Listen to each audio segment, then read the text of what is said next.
बिस्मिल्लाहिर्रहमानिर्रहीम। आज हम एक्स-रे में जो MCQ है ई टाइम डिकेड स्टूडेंट के लिए बोर्ड पेपर के लिए वो करेंगे इंशाल्लाह। ये प्रीवियस पेपर 2015 में MCQ आया है। एक्स-रेज और ये ऑप्शन है इलेक्ट्रोमैग्नेटिक वेव्स है, नेगेटिवली चार्ज आयन है, रिपीडली मूविंग इलेक्ट्रॉन है या रिपीडली मूविंग प्रोटॉन है। इसमें एक ठीक है। इंशाल्लाह ये टॉपिक करेंगे तो फिर समझ जाएंगे इंशाल्लाह। ये ईटा 2016 में MCQ आया है। X-rays are widely used as a diagnostic tool in medicine because of option है पार्टिकल नेचर की वजह से, cost of X-rays unit is low, high penetrating power, it is not electromagnetic waves. ईटा 2018 में MCQ आया है। The X-ray with lowest energy is called K alpha characteristic X-ray, K L alpha, K beta, K gamma. तो ये सारी इंशाल्लाह यहाँ से करेंगे। पहले ये समझ ले कि एक्स-रे जो है ये इलेक्ट्रोमैग्नेटिक वेव्स है।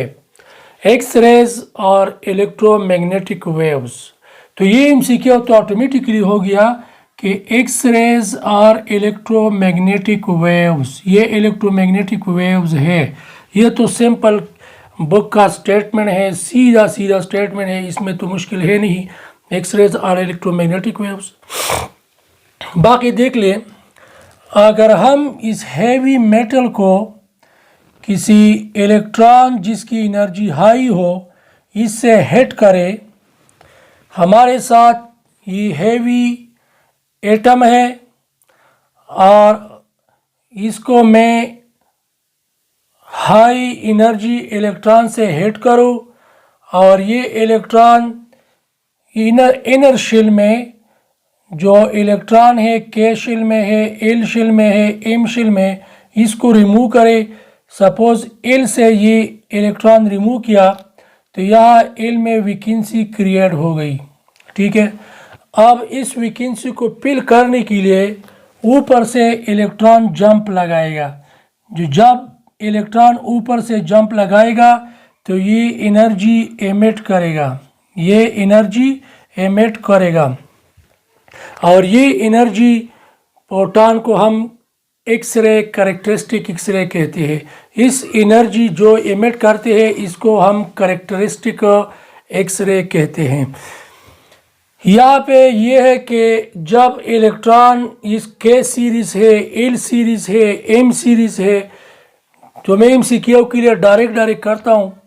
जब इलेक्ट्रॉन एल शेल से जंप लगा ली या एम शेल से जंप लगाई या एन शेल से जंप लगाई, इस के शेल में जो वैकेंसी है इसको फिल करने के लिए, तो यहाँ से जो एक्स-रे कैरेक्टरिस्टिक एक्स-रे पैदा हो जाते हैं तो इसको के अल्फा, के बीटा और के गामा कहते हैं। देखिए, जब इलेक्ट्रॉन एल शेल से जंप लगाए के शेल की वैकेंसी को फिल करने के लिए जो एक्स-रे पैदा होती है इसको कहते हैं के अल्फा, एक कैरेक्टरिस्टिक एक्स-रे।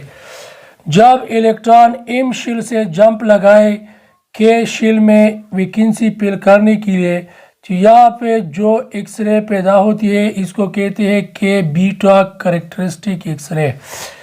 और जब इन से इलेक्ट्रॉन जंप लगाए इस के शेल में जो वैकेंसी है इसको फिल करने के लिए, तो यहाँ पे जो एक्स-रे पैदा होती है इसको कहते हैं के गामा कैरेक्टरिस्टिक एक्स-रे। अब देख ले, अगर हम इस इलेक्ट्रॉन से ये हैवी मेटल को टारगेट करें और ये हैवी मेटल के शेल से इलेक्ट्रॉन नहीं बल्कि एल शेल से इलेक्ट्रॉन निकाले, इससे इलेक्ट्रॉन को रिमूव किया तो एल शेल में यहाँ पे वैकेंसी पैदा हो गई। तो अब इस एल शेल को फिल करने के लिए इलेक्ट्रॉन जंप लगाएगा एम शेल से, एन शेल से, MnO शेल से, यहाँ से जंप लगाएगा तो इसको कहेंगे L characteristic x-ray. Let suppose अगर इलेक्ट्रॉन एम शेल से जंप लगाए to fill the vacancy in L shell, जो दो कैरेक्टरिस्टिक एक्स-रे पैदा होती है इसको एल अल्फा कैरेक्टरिस्टिक एक्स-रे कहते हैं। जब इलेक्ट्रॉन इन शेल से जंप लगाए एल शेल में वैकेंसी फिल करने के लिए, तो यहाँ पे जो एक्सरे पैदा होती है इसको करेक्ट के बीट एल बीटा करेक्टरिस्टिक एक्सरे कहते हैं। और इस तरह ओ से तो एल गामा। याद रखिए जितनी न्यूक्लियस से दूर जाए तो ये एक्सरे की एनर्जी कम हो जाएगी। यहाँ पे के सीरीज की एनर्जी ज़्यादा होगी और एल सीरीज की एनर्जी कम होगी। के alpha K beta K gamma की एनर्जी ज़्यादा है, एल अल्फा एल बीटा और एल गामा की एनर्जी कम है। तो आते हैं अब इस एमसीक्यू की तरफ। 2018 में ये एमसीक्यू आया है, the x rays with lowest energy, और एक्सरे जिसकी एनर्जी कम हो, लोवेस्ट एनर्जी वाला x-ray, the x-ray with lowest energy, K alpha lowest energy वाला है, एल अल्फा लोवेस्ट एनर्जी वाला है, के बीटा लोवेस्ट एनर्जी वाला है, के गामा। तो मैंने आप यहाँ पे एक्सप्लेन की कि के सीरीज वाली इसकी एनर्जी ज़्यादा होगी और एल सीरीज वाली एनर्जी कम होगी। तो यहाँ पे एल सीरीज बी है, सिर्फ बी है, तो के अल्फा की एनर्जी कम होगी। तो ये ऑप्शन करेक्ट है। बाकी ये एमसीक्यू रह गया। ईटा 2016, x-rays are widely used as a diagnostic tool in medicine because, ये मेडिसिन में इस्तेमाल होती है। जैसा कि जब बोन की फ्रैक्चर होती है, बोन ख़राब हो जाती है, जब इसकी एक्सरे लेते हैं तो ये मेडिकल लेवल पे ये क्यों इस्तेमाल, क्योंकि इसकी पेनिट्रेटिंग पावर ज़्यादा है, due to having high penetrating power. एक वजह ये है, बल्कि और दूसरी वजह तो ऑप्शन में हमारे साथ ये है, इसकी पेनिट्रेटिंग पावर ज़्यादा है, तो ये करेक्ट है। लेकिन इसकी सही रीज़न ये है कि इसका पेनिट्रेटिंग पावर डिफरेंट है। बाज जैसे कि फ्लैश से निकलती है, लेकिन ये हड्डी से नहीं निकल सकते। It can penetrate through the flesh meat, गोश्त से निकल सकता है, लेकिन ये हड्डी से नहीं निकल सकते।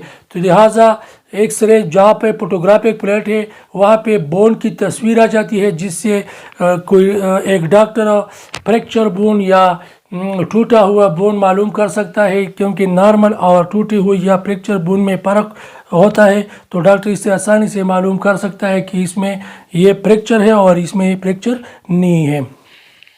तो हमारे साथ ये 3 एमसीक्यूज़ है, ये इजी है।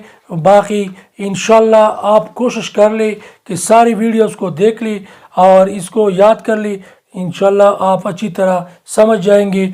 हमारे साथ एक्सरे जो है ये करेक्टरिस्टिक एक्सरेज जो है ये इलेक्ट्रोमैग्नेटिक वेव्स है। ये एमसीक्यू आपको क्लियर होना चाहिए।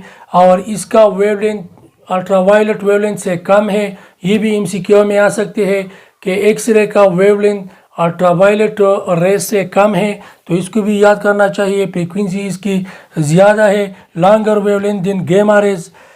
तो ये भी याद करना होगा कि ये इलेक्ट्रोमैग्नेटिक वेव्स है, अल्ट्रावायलेट रेस से वेवलेंथ कम है, लेकिन गामा रेस से वेवलेंथ लॉन्गर है, ज़्यादा है।